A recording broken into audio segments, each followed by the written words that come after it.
Please cover them. Okay, madam. Silent, silent, madam. Hey, silent. Okay, start, madam. Hey, madam, silent. Cheppandi, madam. Kodavaya. మళ్ళీ పంట వేసుకోవాలంటే మాకు దారి లేదండి.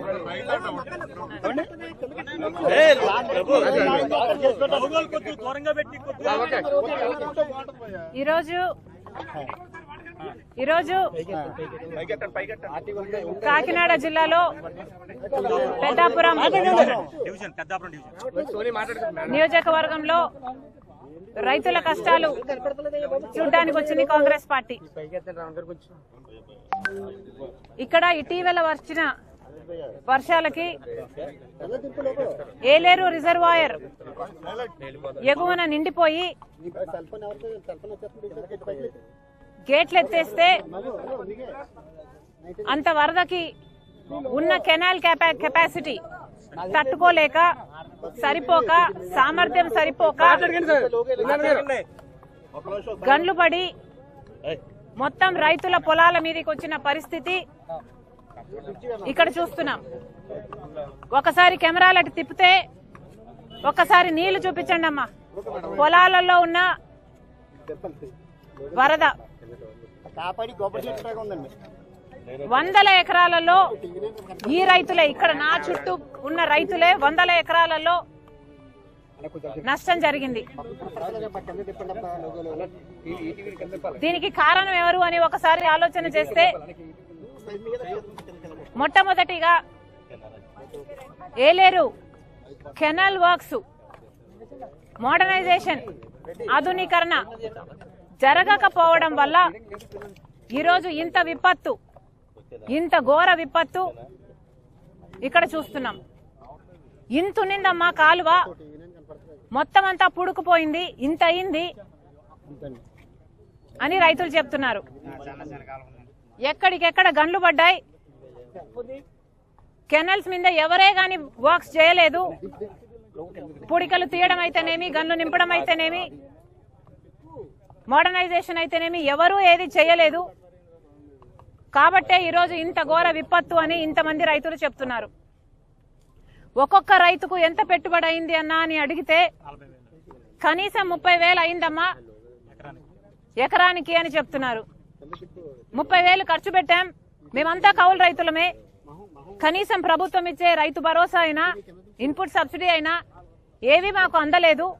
మొత్తం అప్పులు తెచ్చి, అరువు తెచ్చి, కొట్లల్లో మందుల దగ్గర అయితేనేమి, విత్తనాల దగ్గర అయితేనేమి అరువులు తెచ్చుకొని ఈరోజు మేము అప్పు తెచ్చి మరి కనీసం 30,000 రూపాయలు ప్రతి ఎకరాకు పెట్టడం జరిగింది. కనీసం డబ్బులు వస్తే అప్పు తీర్చి కొంచెమైనా కుదుటపడేది, పాత అప్పులైనా తీర్చుకునే వాళ్ళం. కానీ ఈరోజు ఆ పరిస్థితి లేదు. మొత్తం డబ్బు పోయింది. మేమంతా కౌలు రైతులమే. నష్టపరిహారం వచ్చినా రైతుకే వస్తుంది, లేకపోతే రైతు భరోసా వచ్చినా రైతులకే వస్తుంది. కౌలు రైతులకైతే ఏమీ రావటం లేదు అని వీళ్ళు వాపోతున్నారు. వీటన్నిటికీ సమాధానం చెప్పాల్సింది ప్రభుత్వమే. అసలు రాజశేఖర్ రెడ్డి గారు ముఖ్యమంత్రిగా ఉన్న రోజుల్లో ఏలేరు రిజర్వాయర్ కింద ఉన్న కెనాల్స్ ని మోడర్నైజేషన్ చేయాలి, ఆధునీకరణ చేయాలి, దానిని ఎక్స్పాండ్ చేయాలి అని రాజశేఖర్ రెడ్డి గారు దానికోసం ఫండ్స్ శాంక్షన్ చేసి శంకుస్థాపన కూడా చేశారు. రైట్ కెనాల్, లెఫ్ట్ కెనాల్ అని పనులు కూడా మొదలు పెట్టారు. కానీ దురదృష్టవశాత్తు రాజశేఖర్ రెడ్డి గారు వెళ్లిపోయిన తర్వాత వచ్చిన ప్రభుత్వాలు ఒక్కటి కూడా పట్టించుకోలేదు. మన రాష్ట్రం 10 ఏళ్లు అయింది ఏర్పడి. కనీసం రాష్ట్రం ఏర్పడ్డాకైనా ఈ చిన్న రైతుల గురించి, వీళ్ళ గురించి ఆలోచన చేస్తారు అంటే 5 సంవత్సరాలు చంద్రబాబు గారు ముఖ్యమంత్రిగా ఉన్నారు. తర్వాత 5 సంవత్సరాలు జగన్మోహన్ రెడ్డి గారు ముఖ్యమంత్రిగా ఉన్నారు. ఇప్పుడు చంద్రబాబు గారు చెప్తున్న మాట జగన్మోహన్ రెడ్డి గారు కారణం. దీనికి జగన్మోహన్ రెడ్డి గారు మేము కాంట్రాక్ట్ ఇస్తే దాన్ని ఆనర్ చేయలేదు, క్యాన్సిల్ చేశాడు. పోనీ ఆయన వేరే పనులు చేశారా అంటే చేయలేదు, కాబట్టే ఈ ముప్పు వచ్చింది అని చంద్రబాబు గారు చెప్తున్నారు. మరి దీన్ని జగన్మోహన్ రెడ్డి గారు ఏం సమాధానం చెప్తారో చెప్పాలి. జగన్మోహన్ రెడ్డి గారిని అడుగుతున్నాం, రాజశేఖర రెడ్డి గారి జలయజ్ఞంలోని ప్రాజెక్టులు, ఆయన 54 ప్రాజెక్టులు జలయజ్ఞంలో మొదలు పెడితే 42 ప్రాజెక్టులు ఇంకా మిగిల్చి వెళ్తే ఆ 42 ప్రాజెక్టులని 6 నెలల్లోనే పూర్తి చేస్తానన్నాడు జగన్మోహన్ రెడ్డి గారు. అవి పూర్తి చేయకపోగా ఉన్న ప్రాజెక్టులను కూడా కనీసం మెయింటెనెన్స్ కూడా చేసింది కాదు జగన్మోహన్ రెడ్డి గారి ప్రభుత్వం. ఇక్కడ రైతులు చెప్తున్నారు ఒక్క వర్క్ కూడా జరగలేదు, గత 10 సంవత్సరాలుగా కూడా జరగలేదు. చంద్రబాబు గారు చేయలేదు, జగన్మోహన్ రెడ్డి గారు చేయలేదు. కాలువ సైజు తగ్గిపోయింది, పూడికలు తీయలేదు, మోడర్నైజేషన్ చేయలేదు, కనీసం గేట్స్ మెయింటెనెన్స్ కూడా చేయలేదు. జగన్మోహన్ రెడ్డి గారి హయాంలో అన్నమయ్య గేటు తేలిపోతుండడం చూసాం. కనీసం ఇంట్లో ఏసీలకు లిఫ్ట్లకు కూడా మెయింటైన్ చేసుకుంటాం యాన్యువల్ మెయింటెనెన్స్ కింద. కనీసం ఆ మేరకు కూడా ఖర్చు పెట్టలేదు జగన్మోహన్ రెడ్డి గారి ప్రభుత్వం. ఇప్పుడు చంద్రబాబు గారు ముఖ్యమంత్రి అయ్యారు. బొడమేరు చూస్తున్నాం. చంద్రబాబు గారు జగన్మోహన్ రెడ్డి గారు ముఖ్యమంత్రులుగా 5 సంవత్సరాలు ఉన్నారు. కానీ బొడమేరు కారణంగా ఈరోజు విజయవాడ అంతా వరదైపోయింది. కారణం ఎవరా అని చూస్తే ఎన్క్రోచ్మెంట్స్ ను క్లియర్ చేయనందుకు ఈరోజు బుడమేరు ట్రాజడీని చూస్తున్నాం. మరి వీటన్నిటికీ కారణం ఎవరు? అధికారంలో ఉన్న పాలకులు. రాజశేఖర రెడ్డి గారు శంకుస్థాపన చేస్తే ఏలేరు రిజర్వాయర్ కి కనీసం అది కూడా పూర్తి చేసే సామర్థ్యం లేకపోయింది తర్వాత వచ్చిన ముఖ్యమంత్రులకి. మరి వీళ్ళని ఏమనాలి? ఎందుకు వీళ్ళని ఎన్నుకోవాలి? మళ్ళీ చెప్తున్నాం, ఇప్పటికైనా మేలుకోండి. చేయాల్సిన పనులు మీరు చేస్తే రైతులకి ఇంత ఇబ్బందులు రావు. ఇది ఏ మాత్రం రిపేర్ వర్క్స్ చేస్తున్నా, దీన్ని మెయింటైన్ చేస్తున్నా ఈ రోజు రైతులకు ఇంత కష్టం వచ్చుండేది కాదు. మళ్ళీ చెప్తున్నాం, చంద్రబాబు గారే చెప్తున్నారు 6 లక్షల రైతులు 6 లక్షల ఎకరాలలో పంట నష్టం జరిగింది అని.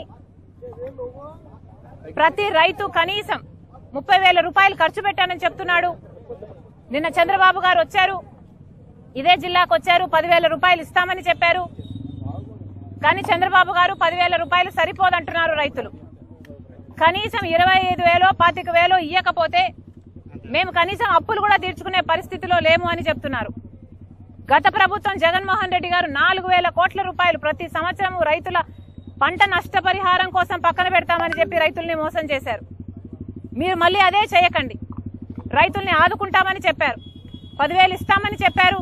దయచేసి దాన్ని 25,000 చేయకపోతే ఈ కౌలు రైతులు ఖర్చు పెట్టుకున్న రైతులకి ఇవ్వకపోతే వీళ్ళు కోలుకోవడం అసాధ్యం. మళ్ళీ చెప్తున్నాం, చంద్రబాబు గారికి కనీసం 6 లక్షల ఎకరాలలో పంట నష్టం అని మీరే చెప్తున్నారు.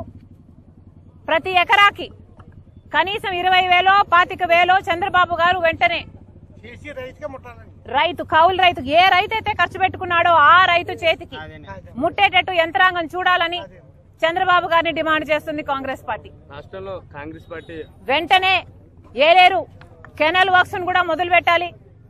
ఎలాగైతే బొడమేరు మీద పనులు జరగాల్సిన అవసరం ఉందో ఇట్లా ఏలేరు అయితేనేమి ఇంకా మిగతా పనులు ఎన్నో ఉన్నాయి, ఎన్నో ప్రాజెక్టులు, ఎన్నో కెనాల్ వర్క్స్, అన్నిటి మీద అవగాహన తెచ్చుకొని వెంటనే పనులు మీద మొదలు పెట్టాలని కూడా కాంగ్రెస్ పార్టీ డిమాండ్ చేస్తుంది. వరద ముంపు ప్రాంతాల్లో మీరు విజయవాడలో మీరు పర్యటించారు. బాధితుల యొక్క కష్టాలను మీరు ప్రభుత్వం దృష్టికి తీసుకెళ్ళడంలో విఫలమయ్యారు. అలాగే మీరు ఎన్డీఏ ప్రభుత్వం కూడా ఏం చేస్తుందని అంటారు. మీరు నేషనల్ పార్టీకి, కాంగ్రెస్ కి, మీరు ఆంధ్రప్రదేశ్ మీరు పీసీసీగా మీరు వ్యవహరిస్తున్నారు. కాంగ్రెస్ పార్టీ నుంచి మీరు వరద బాధితులకు మీరు ఏం సహాయం చేయబోతుంది కాంగ్రెస్ పార్టీ నుంచి? అమ్మా, కాంగ్రెస్ పార్టీ అధికారంలో లేదు మేము ఏదైనా చేయడానికి. మీరు దయచేసి ఎన్నికకి వెళ్లి చూడండి.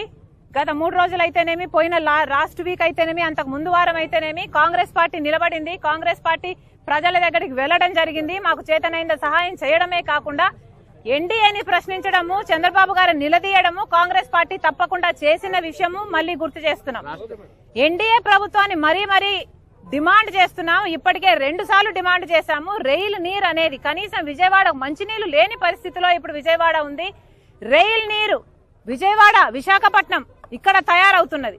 మంచినీళ్లు కూడా లేకపోతే కనీసం ఎన్డీఏ ప్రభుత్వం రైల్వే మినిస్టర్ కి మేము లేఖ రాశాం, డిమాండ్ చేశాం, రైలు నీరైనా సప్లై చేయండి అని.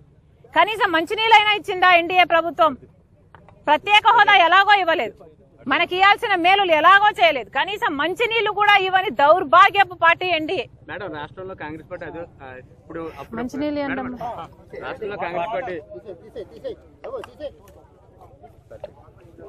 కాంగ్రెస్ పార్టీ అంత మాత్రం ఉంది. అలాంటిది మీరు జగన్మోహన్ రెడ్డి గత 5 సంవత్సరాలు పరిపాలన చేశాడు, 1,00,000 కోట్లు మింగారు పదే అంటున్నారు. కనీసం అతను పరామర్శ కూడా రావట్లేదు. మీరు పార్టీలో ఉండి కాంగ్రెస్ పార్టీ ఉండి వచ్చి పరామర్శిస్తున్నారు. కనీసం అతను రావాలి 11 మంది ఎమ్మెల్యేలను గెలుచుకున్న పార్టీ. చాలా మంది మాట్లాడేవారు ఇప్పుడు అవును, అధికారం ఉంటే ఒకలాగా, అధికారం లేకపోతే ఒకలాగా ఉండడమే ఈ రీజనల్ పార్టీస్ చేస్తున్న పనులు. అలా కాకుండా ప్రజల పక్షాన నిలబడాలని కోరుతున్నాం. మేడం, మీరు కాంగ్రెస్ పార్టీ తరఫు నుంచి కేంద్రానికి మీరు మహేష్ వరద బాధితులు